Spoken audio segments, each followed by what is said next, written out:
오늘 말씀은 섬기기 위해서 오신 예수님을 본받아서 우리도 섬길 줄 아는 성도가 되어야 되겠다 하는 주제로 말씀을 드리려고 합니다.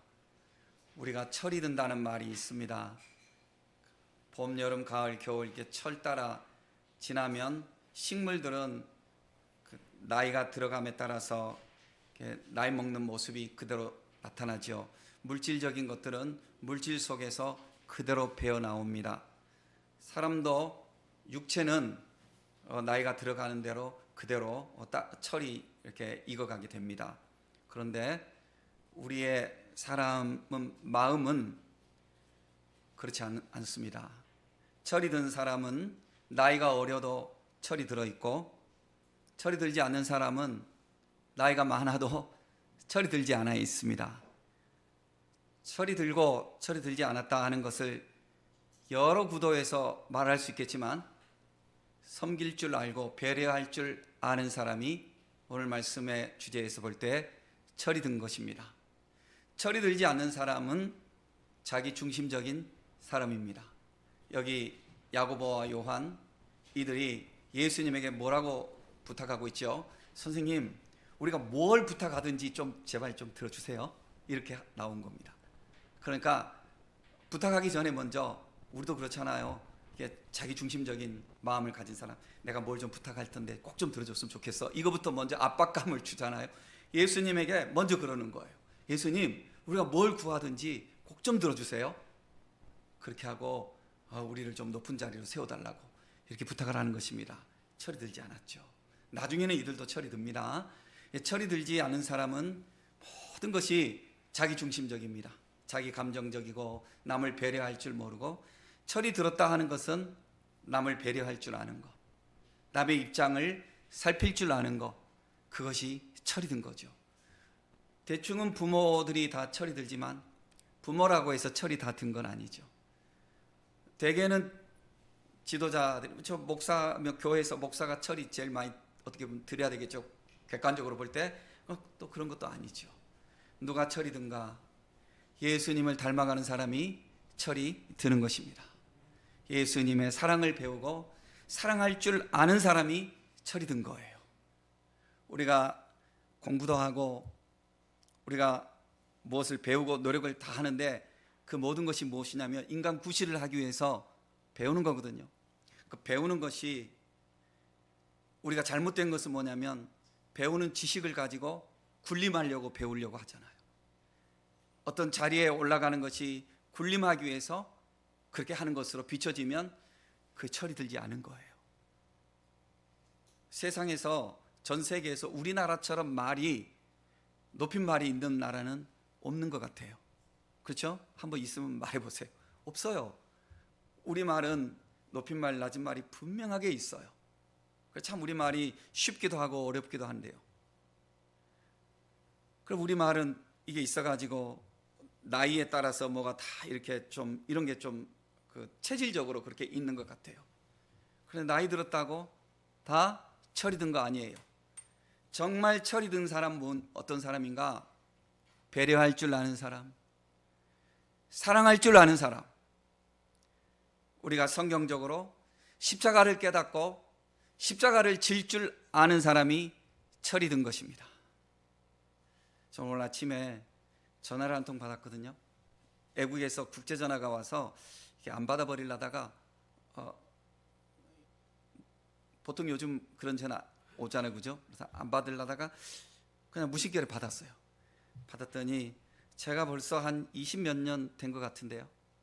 그때 굉장히 청년이고 그랬던 아이가 있었어요. 그런데 뉴스 보고 우리나라 이렇게 되어가는 거 보고 내가 많이 생각나서 전화했다는 거예요. 캐나다 사람인데요. 그때는 참 나이가 그렇게 어렸는데, 그때 청년이었는데 마음이 순수하고, 내가 보내면 북한이라도 가겠다고, 자기는 결혼도 하지 않겠다고 그랬던 아이가 결혼해가지고 지금 애가 2명 있고 그렇게 살고 있는데, 한동안 전혀 연락이 없었어요. 에릭이라고요. 근데 전화 온 거예요. 야, 참 바쁠 텐데. 사는 게 바쁘잖아요. 우리 삶이 사는 게 바쁘잖아요. 그래서 내가 느낌이 뭐냐면 기도하니까, 이 아이가 기도하니까, 뭐 아이는 아니죠, 이제 아저씨죠. 뭐 내가 그때 나이로 나한테 아이지, 아저씨죠. 우리나라를 위해서 기도하겠다고. 그럼 네가 많이 생각난다고, 당신이 많이 생각난다고 그러면서 전화를 해주더라고요. 그래서 참 내가 생각을 해봤어요. 야, 그때 참 어리고 그런데 어떻게 이렇게 남을 배려할 줄 알까? 그리고 또 내가 애국인이잖아요, 그죠? 전혀. 사람이 철이 든다는 것은 뭐냐면요, 철이 든다는 것은 남을 향해서 사랑의 마음을 더 널리 여는 거예요. 사랑을. 그래서 철이 든 사람에게는 비 올 때 우산 밑으로 들어가는 것처럼 그 사람에게는 큰 나무의 그늘처럼 사람들이 찾게 되는 겁니다. 여러분, 우리가 섬기러 오신 예수님의 사랑을 배워서 철이 든 성도, 섬길 줄 아는 성도들이 되기를 원합니다. 예수 믿는 사람들이, 솔직히 우리끼리 이야기해 보자고요. 예수 믿는 사람들, 기도 많이 하는 사람들, 정말 배려심이 많고 사랑이 많고 그렇게 하냐고요. 우리가 그렇게 하죠. 당연히 그렇게 하죠. 그러나 정말 더 많이 예수님을 본받을 줄 아는 우리들이 되어야 하겠습니다. 권위의식만 많아지고, 기도한다면서 자기 고집만 많아지고, 제일 고집 많은 사람 저 같은 사람이에요. 예, 인정해요. 지도자의 위치에 있고 조금 성경에 대해서 뭐 이렇게 성경 지식을 많이 아는 게 절대 믿음은 아니거든요. 그런데 우리도 모르게 그거 권위의식이 돼가지고 어디 가면 대접받으려고 하고 대접할 줄 모르고. 그래서 누가 그랬어요. 어떤 사자들이 3명 모였는데 식당에서 밥을 먹는데 돈을 누가 냈느냐. 웃기는 이야기죠. 결국 식당 주인이 냈다. 서로 안 내고 있으니까. 여러분, 우리가 예수님을 닮은 사람들이 되어야 하는 것입니다. 예수님을 믿는다 하는 것은 예수님에 대해서 지식적으로 아는 것이 아니라 삶으로 예수님을 닮아야 하는 것입니다. 예수님이 무엇을 하셨습니까? 예수님이 십자가를 지셨습니다. 그러면 예수님을 사랑하고 믿는 성도들이 무엇을 해야 합니까? 자기에게 맡겨주신 십자가의 짐을 지고 예수님을 나타낼 수 있는 성도들이 되어야 하는 것입니다. 섬김을 통해서 많은 사람들에게 은혜를 끼치고 구원을 주신 예수님 닮아서 우리도 섬길 줄 아는 그리스도인들이 되어야 하겠습니다. 예수님은 공생의 기간 동안에 하나님 나라에 대해서 말씀을 많이 하셨습니다. 예수님의 그 복음서에서는 예수님이 스피커예요. 예수님이 말씀하시는 분으로 나와요. 예수님이 무엇을 말씀하셨는가? 하나님의 나라에 대해서 말씀하셨어요. 천국은 이렇다. 하나님 나라는 이렇다. 말씀을 하셨어요. 그리고 예수님은 십자가를 지시고 이제 또 부활하시고 승천하셨어요. 예수님의 제자들은 사도행전부터 모든 신약성경 남은 부분에서는 스피커가 누구예요? 제자들이에요. 제자들이 무엇을 말하냐면 이제는 예수님에 대해서 이야기를 해요. 그러니까 스피커였던 예수님이 이제 스피치의 대상이 되는 거예요. 그런데 제자들이 예수님에 대해서 말할 때 제자들은 천국에 대해서 이야기하지 않아요. 별로. 제자들은 무엇에 대해서 이야기하냐면 예수님에 대해서만 이야기해요. 왜냐하면 예수님이 우리에게 천국을 주셨잖아요. 예수님이 우리에게 천국을 주시기 위해서 먼저 무엇을 주셨죠? 말로만 천국 주신 것이 아니라 천국에 갈 수 있는 사랑을 주셨거든요.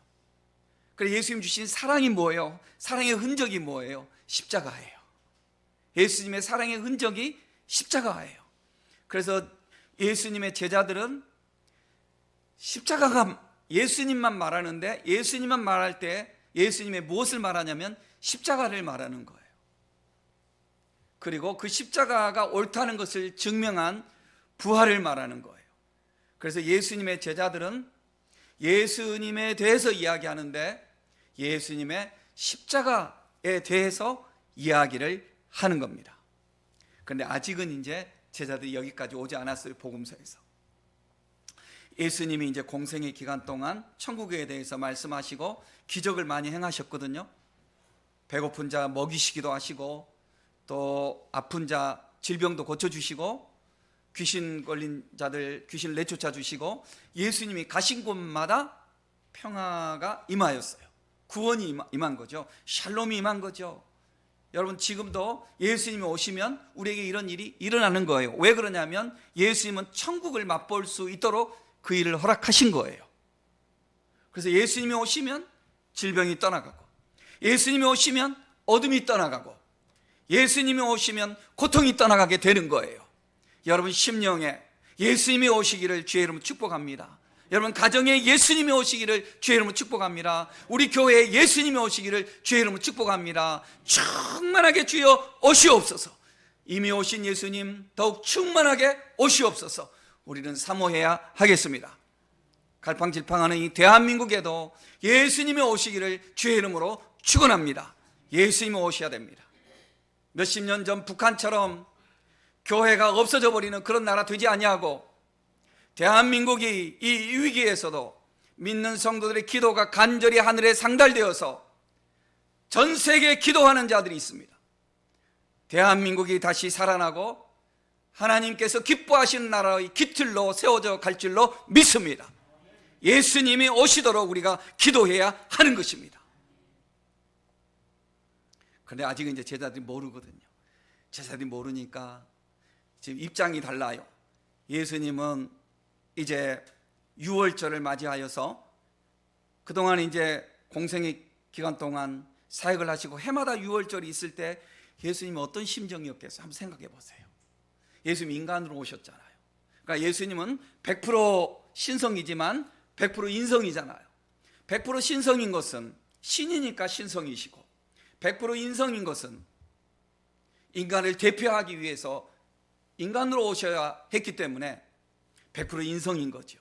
죄는 없으시고 동정녀 마리아의 몸을 통해서 성령으로 잉태되신 분이기 때문에 이건 신비한 거죠. 그래서 예수님의 탄생하심을, 우리에게 오심을 독생자라고 하는 거예요.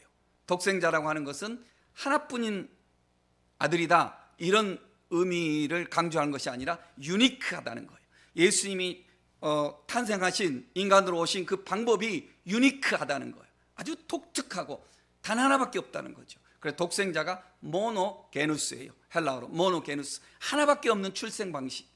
하나님이 인간으로 오신 출생 방식, 인간으로서 이해할 수 없어요. 그러니까 인간의 지평, 이해의 지평을 뛰어넘는 거예요. 하나님만이 하실 수 있는 독특한 방법으로 오셨어요. 그래서 예수님을 독생자라고 하는 거예요. 근데 우리는 강조점이 하나밖에 없는 유일한 방식으로 오신, 여기에 강조점이 있지 않고 하나님이 외아들을 보내셨다, 여기에 강조점을 두려고 하는 이해력이 있는데 그거 아니에요. 하나님이 뭐 능력이 없으십니까? 아들 하나밖에 하시게. 독특한 방식으로 오신 거예요. 독특한 방식으로. 우리를 구원하시기 위해서. 인간으로 오신 예수님은 인간의 감정과 인간의 모든 것을 다 느끼셔요. 예수님은 주무시지 아니하시면 졸음이 와서 배 타고 가다가도 주무시잖아요. 예수님은 배고프면 배고파 하셨잖아요. 예수님 또 마시지 못하면 목말라 하셨잖아요. 예수님 피곤하시면 쉬어야 했고, 예수님 우리가 가진 감정 다 가지셔요. 그러니까 예수님이 유월절을 맞이해서 예루살렘을 향해서 올라가실 때에 예수님 마음이 얼마나 착잡했겠습니까? 예수님 외로우셨어요. 많이 외로우셨어요. 사람들이 이걸 몰라주죠. 어느 날은 한 서기관이 예수님을 보면서, 예수님 능력을 많이 행하시거든요. 그러니까 선생님, 저는 선생님 어디로 가든지 전 따를 거예요, 이랬던 거죠. 그게 뭐냐면 나 좀 잘 데리고 다녀주세요 이거예요. 예수님을 사랑합니다 하는 게 뭐냐면 예수님 지금 잘 나가니까 예수님에게 눈두장 찍혀서 예수님이 잘 보이고 싶은 거예요. 이런 거 많잖아요. 우리가 살다 보면 외로운 자리가 아니라 나에게 득이 되는 자리를 원하잖아요. 정치꾼들처럼 그렇게 하는 거 많잖아요. 그래 예수님께서 뭐라고 하셨냐면 저 여우도 굴이 있고 저 공중의 새도 자기 머리 둘 곳이 집이 있는데 인자는 머리 둘 곳이 없다고 그랬어요. 그러니까 예수님 자기 자신을 가리켜서 외롭다는 거죠. 예수님의 마음을 알고 예수님을 이해하는 사람이 그만큼 없었던 거죠. 여기 이제 예수님 제자들 중에요 12제자 사도들 중에서 야고보와 요한은 예수님하고 좀 독특한 관계예요. 무슨 관계냐면 야고보하고 요한의 엄마가 살로메인데 이름이 살로메인데 예수님의 육신의 엄마 마리아하고 자매지간이에요. 자매지간. 그러니까 야고보하고 요한은 육신적으로 하면 예수님하고 무슨 관계냐면 이종사촌이에요. 이종사촌. 그러니까 아무래도 좀 가깝잖아요. 그죠? 가까우니까 마태복음에 보면 예수님의 엄마 이 야고보와 요한의 엄마도 이 치마폭을 날리며 예수님에게 가서 자기 아들들 부탁하는 장면이 나오고요.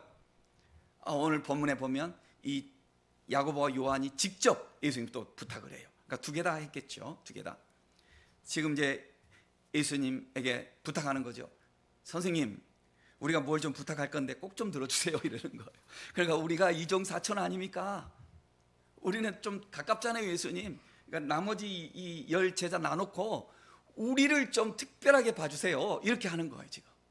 그러니까 아주 약간은 좀 억압하는 거죠. 부담감을 탁 주는 거죠 예수님에게. 예수님, 우리가 어떤 사이입니까? 우리는 이종사촌가 아니잖아요. 이거잖아요. 우리 좀 특별하게 봐주세요. 뭘 우리가 좀 부탁할 건데 특별히 좀 봐주세요. 그거 꼭 들어주셔야 되겠습니다.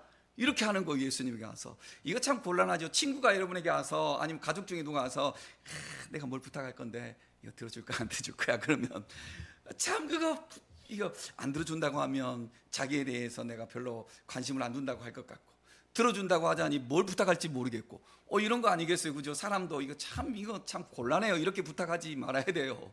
그죠? 어떻게 이렇게 부탁을 해요? 예수님에게 이 제자들이 그렇게 부탁을 하는 거예요. 그러니까 예수님 뭔데 이렇게 묻죠. 그러니까 주님 나라 임하실 때, 그러니까 예루살렘에 예수님 올라가시니까 예수님 올라가시니까 지금 왕이 되기 위해서 올라가시는 걸로 알고 있거든요. 그러니까 맞기는 맞아요. 예수님은 왕이 되기 위해서 올라가셔요. 그런데 예수님은 무슨 왕이 되기 위해서 올라가시죠? 메시아로서 우리의 구세주가 되시기 위해서 올라가시는 거예요.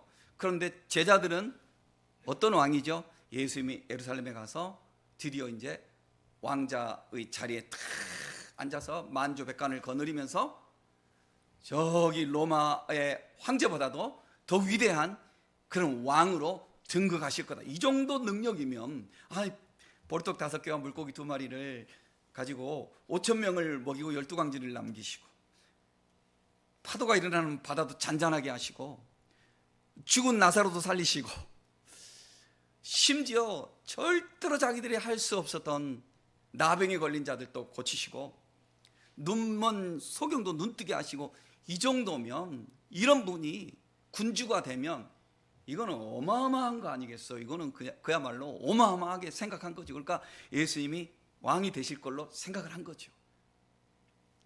예수님 왕이 되시면요 우리 둘 특별하게 오른편 왼편에 앉게 해주세요. 이게 부탁한 거예요. 이야 참 대단한 부탁이죠. 예수님께서 너희가 예수님 아시죠? 그 마음을 너희가 부탁하는 것을 너희가 알까? 너희가 내 우편에 앉고 좌편에 앉고 이러는 것은 아버지께서 하실 거야. 그러나 너희는 나의 고난의 잔을 마시고 내 고난의 세례, 그러니까 여기서 세례는 우리가 이렇게 세례식을 행하는 이런 세례를 말하는 것이 아니라 그 세례는 통과한다는 거거든요. 여기서 세례는. 그러니까 너희가 내 고난의 세례를 너희가 해야 할 텐데 예수님 이런 의미로 대답을 주는 거예요. 예수님 이렇게 대답하시니까 나머지 10 제자들이 분개하는 거예요. 분해가지고 요한하고 야고보를 향해서 막 화를 내는 거예요. 그러니까 야고보하고 요한을 향해서 이 철없는 것들아, 너희가 지금 예수님이 어떤 마음인데 그런 부탁이나 하고 있어. 이게 아니라 너희만 왜 좋은 자리 차지하려고 그래? 이런 자기들 입장에서 예수님을 걱정하는 거예요. 자기들 입장에서 야고보와 요한을 견제하는 거예요. 야고보와 요한을 향해서 화를 내면서 뭐라고 하는 거예요. 그러니 이 제자들이 얼마나 자기 중심적입니까? 여러분, 우리가 철들지 않으면 이 제자들처럼 이럴 수 있습니다. 예수님께서는 이걸 다 아시죠. 그래서 예수님은 이러한 제자들인데도 다 받아주시면서 너희가 구하는 것을 너희가 지금 알지 못하는구나. 내가 마시는 잔을 너희가 마실 수 있으며 내가 받는 세례를 너희가 받을 수 있겠느냐. 너희는 내가 마시는 잔을 마시며 내가 받는 세례를 받을 거야. 그러니까 이 제자들도 나중에 그렇게 하죠. 다 통과하죠. 그리고 너희를 내 우편에 앉거나 좌편에 앉게 하는 것은, 그러니까 너희를 높여주시는 것은 아버지 하나님이 하실 거야. 이렇게 대답하시고 이제 이 대화 가운데 이제 진행을 하시는 거죠. 나중 이야기지만 예수님이 십자가를 지신 후에는, 그리고 예수님 부활하신 것을 체험한 후에는 제자들이 이것을 다 깨닫습니다. 깨달아요. 언제까지나 철없는 그런 어린아이의 신앙에 머물러 있지 않았어요. 이 제자들이 다 깨닫고 나서 어떻게 하죠? 예수님의 이 세상의 왕이 되면 오른편에 앉겠다 왼편에 앉겠다 했던 이 사람들, 야고보가 뭘 하죠? 야고보가 예루살렘 교회에서 사도들 중에서는 최초로 순교를 당합니다. 복음을 위해서 담대 외치다가 순교를 당합니다. 요한은 산순교자입니다. 12 제자들 중에서 끝까지 산순교자 역할을 감당을 해요. 마리아를 복양하고, 그러니까 육신의 어머니잖아요. 그래서 성경의 말씀이 저는 여기에 의미가 있다고 생각해요. 우리에게 부모를 공경하라고 그랬습니다. 또 어른을 공경하라고 그랬습니다. 이게 인간을 사랑하고 공경하는 것도 하나님 주신 복이라고 그랬어요. 네가 땅에서 잘 되고 장수하리라고 그랬습니다. 그러니까 이건 본보기로 예수님이 보여주신 거죠. 이 요한은 거의 100살까지 살면서 에베소에서 예수님의 육신의 어머니, 예수님 십자가 지시면서 부탁했잖아요. 요한아, 보라 네 어머니야. 부탁했잖아요. 그러니까 자기 이모죠. 이모인데 제 어머니인 거죠. 어머니처럼 그게 복양하고, 요한은 밤모섬에 끌려가서 유배를 당하면서도 요한계시록을 기록하잖아요. 그러니까 끝까지 이 제자들이 나중에 가룟 유다만 빼놓고는 다 돌아와서 철든 우리 예수님의 제자로서 역할을 다 감당해요. 저희들도 마찬가지예요. 저희들도 살다 보면 과정 중에는요, 우리가 우리 중심적인 게 있어요. 다들 저도 있고 여러분들도 있고 다 있어요. 우리가. 근데 우리가 은혜 받으면 우리 달라지는 거죠. 가끔씩 교회에서 이제 예전 이야기인데 봉고차를 타고 가잖아요. 타고 가면은 짧은 거리 갈 때는 괜찮은데 먼 거리 갈 때 보면요, 딱 자리 딱 앉잖아요. 절대로 안 바꿔주려고 그래요. 저는 또 칼이거든요. 그럴 때는 나이 제일 많으신 분 제일 편한 자리 모셔요. 그렇게 해놨는데도 잠깐 어디 갔다 오면 또 동작 빠른 젊은 사람들이 거기 딱 타고 있어요. 비켜주지도 않아요. 왜냐하면 한 번 자리 잘못 잡으면 계속 그 자리 될 것 같아서. 뭐 다 옛날 이야기예요. 예수님의 제자들이 그랬거든요. 예수님의 제자들이 지금 막 화내잖아요. 야고보와 요한을 향해서. 조금 있다가 밥 먹을 때도, 예루살렘에 가서 밥 먹을 때도 서로 이렇게 이제 경쟁하면서 예수님에게 물을 떠다 발을 씻어주지 않는 거예요. 예수님이 직접 세수대에다가 가서 물 떠와서 예수님이, 아니 왕으로 오신 분이라고 생각하는 이 제자들이 줄 잘못 서면 계속 그 자리에 설까 봐서 안 하는 거예요. 이게 공동체 안에서 사람 심리인 것 같아요. 안 하잖아요. 예수님이 직접 세수대에다 물 떠다가 제자들 발 씻어주잖아요. 참 제자들도 이랬어요. 그런데 이런 제자들이 계속 그러진 않습니다. 나중에 예수님의 십자가의 의미를 깨닫고 부활하신 예수님을 체험하고 나니까 어떻게 하죠? 이 제자들이 다 예수님을 본받아서 이들도 예수님처럼 십자가를 지는 자리를 기꺼이 가는 귀한 성도들이 됩니다. 우리들도 성장하면 그렇게 될 거예요. 우리들도 성장하면 그렇게 될 거예요. 은혜가 임하고 그러면 빚어져요. 곡식이 껍질이 벗겨지듯이 우리의 자존심, 우리의 이기심, 나 중심적인 거 다 벗겨지게 돼 있어요. 그러니까 주님께 우리를 맡겨야 돼요. 주님이 우리를 빚어가실 수 있도록 우리가 맡겨야 돼요. 그리고 형제를 향하여서도 지금 우리가 볼 때 조금 이기적이고 그런 사람이라 할지라도 너무 좌절하거나 정죄하지 말고 기도로 응원하면서 기다려주면 언젠가 다 변해서 성장할 거예요. 예수님은 오늘 이렇게 결론을 이렇게 내리셨어요. 세상의 군주들이나 세상에 이런 사람들은 자기 중심적이어서 높은 자리에 앉으려고 하고 대접을 받으려고 하고 그렇게 자기 일을 위해서 그렇게 살아가는데 집중하지만 인자는 자기 자신을 가리켜서 하신 말씀이에요. 복음서에서 예수님이 인자라고 말하는 것은 하나님의 아들이라는 것을 나타내는 수고예요. 수고. 지난번에 언젠가 말씀드렸지만 에스겔이 자기 자신을 가리켜서 인자라고 할 때는 그때는 인간을 말하는 거예요. 그러나 다니엘서 7장에 나오는 인자, 그걸 인용하여 예수님 말씀하시는 것은 이건 수고예요. 수고. 하나님 같으신 분을 말하는 거예요. 이거는. 그래서 예수님이 인자가 온 것은 섬김을 받으려 함이 아니라 섬기려 하고 또 많은 사람을 위하여서 내 목숨을 주어서 그들을 구원하기 위해서 내 목숨을 주기 위해서 왔다고 예수님이 그렇게 말씀하고 있어요.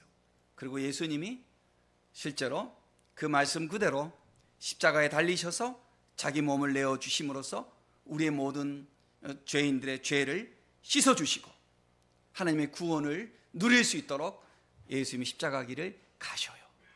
하나님이 나중에 어떻게 하십니까? 예수님을 지극히 높여주시죠. 빌립보서 2장 5절 이하의 말씀을 제가 읽어드리겠습니다. 너희 안에 이 마음을 품으라.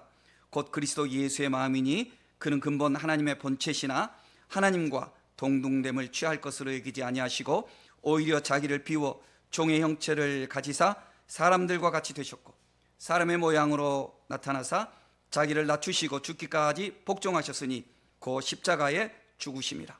이러므로 하나님이 그를 지극히 높여 모든 이름 위에 뛰어난 이름을 주사 하늘에 있는 자들과 땅에 있는 자들과 땅 아래에 있는 자들로 모든 무릎을 예수의 이름에 꿇게 하시고 모든 입으로 예수 그리스도를 주라 시인하여 하나님 아버지께 영광을 돌리게 하셨느니라. 우리도 예수님을 본받아서 남을 섬기고 대접하고 양보하고 품고 이해하고 그런 길이 복된 길이라는 것을, 그게 믿음의 길이라는 것을 알고 기꺼이 믿음의 길, 십자가의 길을 통하여서 부활의 영광, 하나님께서 높여주시는 존귀한 영광을 누릴 수 있는 성도님들이 되시기를 예수님의 이름으로 축복합니다.